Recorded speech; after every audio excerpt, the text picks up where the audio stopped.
दोस्तों पटवार बनने के लिए आपके सपने लगभग 3-4 साल से चल रहे हैं और इसी बीच में आप कुछ लोगों के सपने साकार हुए और कुछ के सपने नाकाम हुए हैं। तो दोस्तों ये वीडियो उन दोनों लोगों के लिए हैं जो पास आउट हो चुके हैं और जिनके 1 या 2 नंबर से वो पीछे रह चुके हैं। और मैं आपको ये बता देता हूँ कि अभी थोड़े दिन पहले ही एक कोर्ट में याचिका लगाई गई थी 3 क्वेश्चन को लेके। और याचिका ये थी दोस्तों कि क्वेश्चन तीनों थे वो करेक्ट थे, लेकिन बोर्ड द्वारा ये कहना है कि वो तीनों के तीनों गलत है। और इसके लिए कोर्ट ने इसके विचार विमर्श कर रहे हैं और कोर्ट का निर्णय अभी बाकी है दोस्तों। हो सकता है कि इस पे आने के बाद जो भी रिजल्ट आएगा, जो भी निर्णय आएगा, तो उसमें हो सकता है रिजल्ट में ऊपर नीचे हो। और 6 मार्क्स कोई कम नहीं होते हैं दोस्तों। 6 मार्क्स का मतलब ये है कि आप वापस पटवार की रेस में भी आ सकते हैं और जिनके अच्छे नंबर बन रहे हैं तो वो और आगे जा सकते हैं। तो 6 नंबर का फासला बहुत ज़्यादा होता है दोस्तों।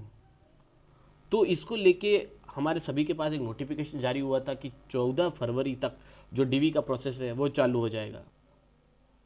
तो दोस्तों ये लग रहा है साफ साफ कि जो 14 फरवरी के जो डीवी के लिए बताया था टोटली वो रॉन्ग है, फेक समझ लीजिए आप तरीके से। मैं तो ये कहूँगा कि पूरे फरवरी महीने में भी डीवी का प्रोसेस नहीं होने वाला है दोस्तों। और आप सभी को पता है कि अभी कोर्ट में एक और याचिका लग गई है और वो सबसे मोस्ट इम्पोर्टेंट याचिका है दोस्तों। और जो मैं आपको इस वीडियो के माध्यम से बता रहा हूँ वो याचिका के बेसिस पे दोस्तों, वो कोई मेरा पर्सनल मामला नहीं है। वो जो याचिका जारी की है उसके बेसिस पे ही मैं आपको ये चीज़ बता। तो सबसे पहले जब भी जो वैकेंसी निकली थी तो उसमें कहीं पे भी ये नहीं मेंशन किया गया था, ना ऐसा ऑफिशियली या कोई डॉक्यूमेंटेड कि इस एग्ज़ाम में नॉर्मलाइजेशन। पहले बोला था डायरेक्ट भर्ती होगी तो उनका हेर फेल कर दिया, उसके बाद इन्होंने नॉर्मलाइजेशन लगा। तो दोस्तों अब इन सब चीज़ों को लेके फ़र्क क्या पड़ने वाला है वैकेंसी पे। तो पहला अगर मुद्दा देखते हैं तो ये हो सकता है कि अगर नॉर्मलाइजेशन के बेस मान के चलते हैं तो इसमें कहीं पे भी नॉर्मलाइजेशन का नहीं लिखा हुआ है। क्योंकि हर बार रेलवे में आप देखेंगे तो रेलवे में हर चीज़ नोटिफिकेशन में पूरी कंप्लीट डिस्क्रिप्शन दिया जाता है, लेकिन ये चीज़ इस पटवार में नहीं हुआ है। पटवार में टोटली किसी तरह का नॉर्मलाइजेशन की चीज़ को लेके कहीं पे भी नोटिफिकेशन ना तो पहले दिया ना बाद में दिया, मतलब रिजल्ट आने के टाइम उन्होंने घोषित कर दिया था। तो ये बिल्कुल मान सकते हैं कि थोड़ा सा यहाँ पे चेंजेस लग रहा है, लेकिन ये है कि नोटिफिकेशन इससे पहले कहीं जारी नहीं हुआ। तो चलो मान लेते हैं नॉर्मलाइजेशन को। अब नॉर्मलाइजेशन विख्याता द्वारा किया गया था तो इसमें भी वकील जब और कई सारे जो भी बड़े बड़े लोग थे उन सभी के द्वारा यहाँ पे नॉर्मलाइजेशन को लेके क्या फॉर्मूला यूज़ किया, उन सभी फॉर्मूलाज को लेके यहाँ पे गहन विश्लेषण किया है और गहन विश्लेषण करने के बाद ही यहाँ पर नॉर्मलाइजेशन किया। लेकिन यहाँ उसके बावजूद भी कुछ बहुत सारी खामियां देखने को मिली है नॉर्मलाइजेशन में। तो वकील साहब द्वारा ये सारी डिटेल्स कलेक्ट करने के बाद ही वकील साहब द्वारा हाई कोर्ट में ये याचिका जारी की गई है। और अगर ऐसे ही नॉर्मल सी होती तो ये पहले ही लगाई जा सकती थी, आप सभी को मालूम है। क्योंकि इस चीज़ को लेके ये याचिका जो लगाई है बहुत ही दमदार तरीके से लगाई है, पूरा डेटा कलेक्ट किया गया है। उसके बाद हाई कोर्ट में ये चीज़ को लेके नॉर्मलाइजेशन को लेके याचिका जाहिर की गई है।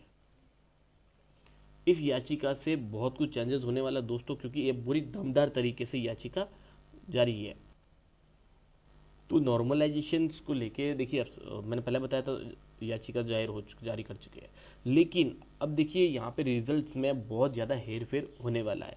अगर याचिका एक्सेप्ट होती है तो रिकॉर्ड द्वारा कुछ निर्णय आता है दोस्तों, तो रिजल्ट में बहुत ज़्यादा इसका प्रभाव पड़ने वाला है। अब दोस्तों यहाँ पे आप लोगों को घबराना नहीं है, क्योंकि देखिए जो पास हो चुके हैं और जिनका सिलेक्शन 1 या 2 नंबर से रह चुका है, तो दोनों घबराए मत, अभी भी निर्णय बाकी है और हाई कोर्ट इन चीज़ों को पूरा जांच पड़ताल करेगा, उसके बाद ही यहाँ पे कुछ अच्छा निर्णय लेगा सभी के लिए। देखिए दोस्तों सीधा सा बता देता हूँ, अब ये पटवार भर्ती जो है ये अब आगे खिसक नहीं है। मतलब आप मान के चलिए अब आपको 1-2 महीना इस वैकेंसी के ऊपर बिल्कुल भी कोई भी निर्णय है जो नहीं आने वाला है बोर्ड के द्वारा। कोर्ट और बोर्ड के बीच में और जो याचिका चल रही उन सभी के बीच में तो निर्णय चलता रहेगा, लेकिन बोर्ड के द्वारा किसी भी तरह का सभी के लिए नोटिफिकेशन नहीं आने वाला है। और दोस्तों यहाँ पे मैं उन लोगों के लिए बात कर रहा हूँ और आगे हो सकता है कि आप लोगों को बुरा लगे, जो विद्यार्थी पटवार कैंडिडेट हैं जो कट ऑफ के नियरेस्ट हैं, तो वो अभी से ही कोई और वैकेंसीज की या और किसी पद के लिए तैयारी करना शुरू कर दीजिए। देखिए आपको हो सकता है इस चीज़ सुन के बुरा लगे, लेकिन सत्य यही है दोस्तों कि आप कोई और वैकेंसीज़ के लिए तैयारी पे अभी से ही लग जाए। अभी किसी और चीज़ को टाइम वेस्ट ना करें। जो कट ऑफ के नियरेस्ट है उन लोगों की बात कर रहा हूँ। तो दोस्तों अभी आप दिल थाम के बैठ जाइए और सीधी सी बात है, दूसरी वैकेंसीज़ की तैयारी पे लग जाए। पटवार के जो है निर्णय, वो अब आप मान के चलिए आगे जा रहा है, कोर्ट पे चली गई है ये वैकेंसीज। अब तो मान के चलिए ये 2-3 महीने के लिए होल्ड हो सकती है या इससे कम भी हो सकती है। लेकिन जो 14 फरवरी को जो बताया जा रहा था कि डीवी का प्रोसेस होने वाला है दोस्तों, वो अब बिल्कुल नहीं होने वाला है। आप बेफिक्र रहे और किसी और की चीज़ की तैयारी कर रहे हो दोस्तों तो उस पर कंटिन्यू रहे। और मेरी शुभकामना आप सभी लोगों के साथ है। और जो मेरे भाई और बहन हमारे चैनल पे नए हैं तो जल्दी से चैनल को सब्सक्राइब कर लीजिए और वीडियो को लाइक करना ना भूलें, क्योंकि हम इस प्रकार की आपके लिए इन्फॉर्मेशन लेके आते रहते हैं। मिलते हैं नेक्स्ट वीडियो में, अगर कोई नया नोटिफिकेशन बोर्ड द्वारा जारी होता है तब। तब तक के लिए बाय बाय दोस्तों, थैंक यू वेरी मच।